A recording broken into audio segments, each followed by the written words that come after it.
Here are 7 things I do when bulk filming short form content. So today I've been filming for my boy Harry, who's a medical student.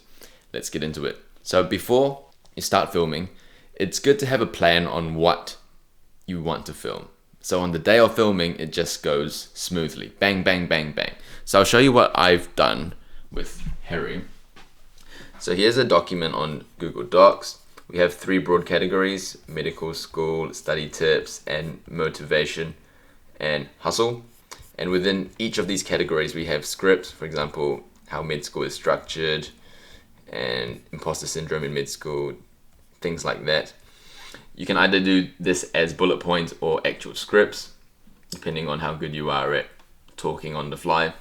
So on filming day, it's really, really smooth. Something else we did, we filmed 2 hooks for every video. So I'll just show you really quickly. As you can see here, say this video, how he got A+ in biomed. He filmed 2 hooks for each video, so we can actually reuse the same piece of body and turn it into 2 separate videos just by altering the hook and the call to action that matches it. Second thing I do is I try to imply credentials. So Harry is a medical student and his brand is all about hard work and discipline. So we set up the camera here, so in the background you can see these medical textbooks and Kobe Bryant, which is very on brand for Harry. Also, Harry has quite a nice physique, so we tried to show off that physique in the videos to, again, sub-communicate the hard work and discipline. So we got Harry to do a few push-ups beforehand to get a cheeky pump, and he wore a singlet. Flex for us, Harry. Let's go.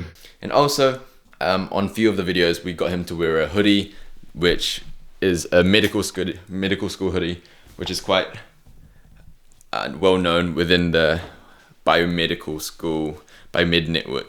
Tip number 3, we got Harry to change clothes throughout the shoot because we don't want Harry to be seen with the same shirt over and over again. So if you could switch up the clothing so it looks like you film things on different days, that's what we did.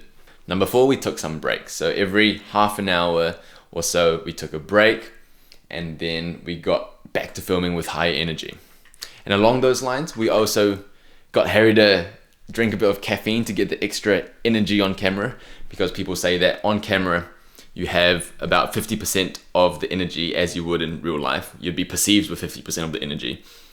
So it's good to get that extra boost, and if you need caffeine to do it, if it helps, why not?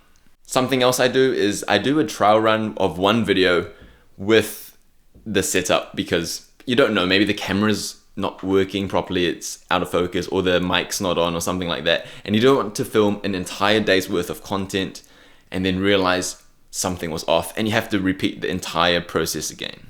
And lastly, something Harry did, which was really good, and I got him to do this, is to snap his fingers every time he made a mistake. Because when you're editing, you can see the waveform of a sharp point whenever you make a mistake, and then you know to just cut it out. So it makes the editing process a lot faster. So that's what I do when bulk filming short form content. Hopefully that helped you. Thanks for watching. If you like content like this and you would like to learn how to educate online, consider subscribing. Thanks for watching, and I'll see you in the next one.